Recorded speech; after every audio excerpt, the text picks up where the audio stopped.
This video is brought to you by Cape, the one-source app to the world of mixed martial arts. Follow the link below to cape.tv, with a K, to sign up for updates and a chance to win a walk-on role in the next installment of the Kickboxer movie franchise. If the mob puts a contract out on your head, these are the last guys you want coming after you. Welcome to WatchMojo.com, and today we're counting down our picks for the top 10 Deadliest Hitmen. Before we begin, we publish new videos every day, so be sure to subscribe for more great content. For this list, we're taking a look at the most prolific hitmen of all time from all corners of the globe.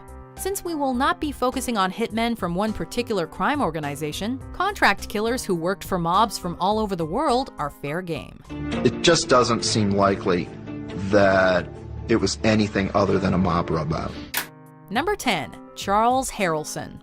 A former professional gambler and the father of actor Woody Harrelson, Charles Harrelson made the transition to contract killing in the late 1960s. Acquitted of one murder in 1970 and found guilty of another in 1973, Harrelson was released from prison 5 years into a 15-year sentence because of good behavior.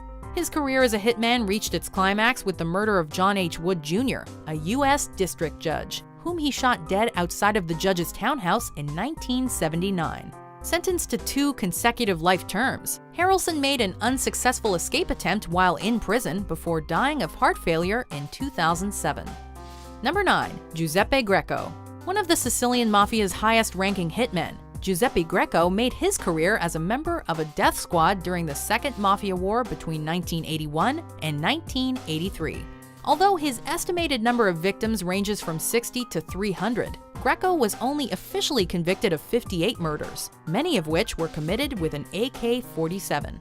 Greco is also said to have come up with imaginative ways of disposing of bodies, including dissolving them in vats of acid and feeding them to pigs. A victim of mob violence himself, Greco was murdered by his former associates in 1985.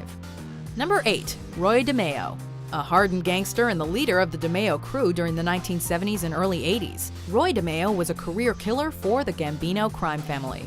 He was famous for the Gemini method of murder, which involved luring victims to the Gemini Lounge in Brooklyn, shooting them in the head with a silenced pistol, and then stabbing them in the heart, before dumping the body parts at a nearby landfill. DeMeo himself was eventually discovered dead in the trunk of his car in 1982, having been shot multiple times in the head by rival mobsters. Number 7. Thomas Pitera. A hitman for the Bonanno crime family active during the 1980s, Tommy Karate Pitera was a ruthless killer, infamous for his martial arts skills and penchant for taking trophies from his victims. Suspected of nearly 60 murders, Pitera was a methodical killer who studied dissection and made use of a special toolkit to dismember the bodies of his victims. A psychopath who displayed behaviors more typical of a serial killer than a mobster, Tommy Karate was eventually found guilty of 6 murders and several drug charges, which led to his being sentenced to life in prison in 1992. Number 6. Joseph Barboza. So vicious he was rumored to have bitten part of a man's cheek off, Joseph Barboza's nickname, The Animal, was well-deserved. A contract killer for the Patriarca crime family, Barboza was allegedly responsible for 26 murders over the course of his criminal career. A former professional boxer, The Animal later became an FBI informant and was one of the first people to enter the witness protection program as a result. Like many of his contemporaries, Barboza met his own grisly end in 1976 when he was shot 4 times with a shotgun while walking to his car. Number 5. Frank Abbandando. A member of the notorious gang of killers called Murder Incorporated, Frank the Dasher Abbandando is credited with at least 30 murders. Infamous for using ice picks in many of his murders, Abbandando also worked with a meat cleaver on occasion. Abbandando worked alongside Abe "Kid Twist" Rellis to eliminate rival gangs in 1930s Manhattan, and reportedly was also a serial rapist. Unfortunately for Abbandando, the law eventually caught up to the Dasher, and he was given the death penalty via electric chair in 1942. Number 4. Giovanni Brusca. A modern-day Italian mafia hitman, Giovanni Brusca was a sadistic murderer who claimed to have killed 200 people during his bloody career. In addition to killing Italian prosecutor Giovanni Falcone in 1992, Brusca is especially notorious for kidnapping, torturing, and murdering an 11-year-old boy. He also helped orchestrate a series of terrorist attacks against the Italian government in retribution for their crackdown on organized crime.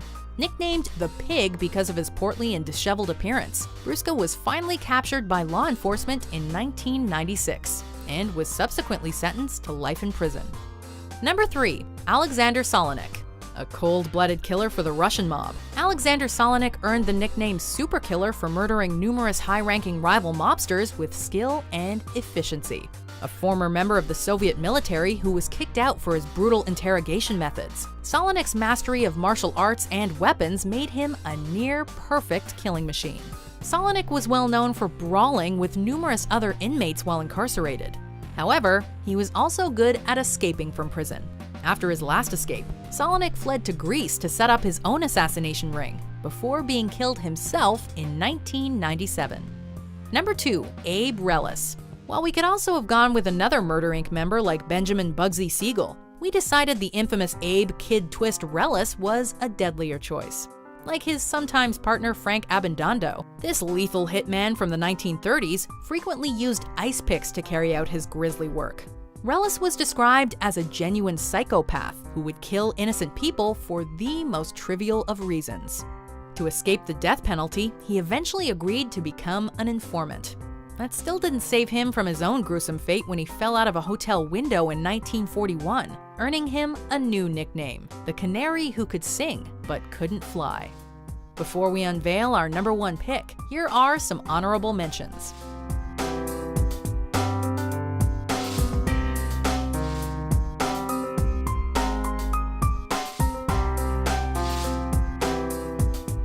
Number 1. Richard Kuklinski. Few hitmen inspired the same kind of fear that the Iceman did. Physically imposing, Richard Kuklinski's career spanned decades, during which time he devised myriad ways to kill his reported hundreds of victims. Kuklinski's nickname derives from his habit of freezing dead bodies to obfuscate their time of death.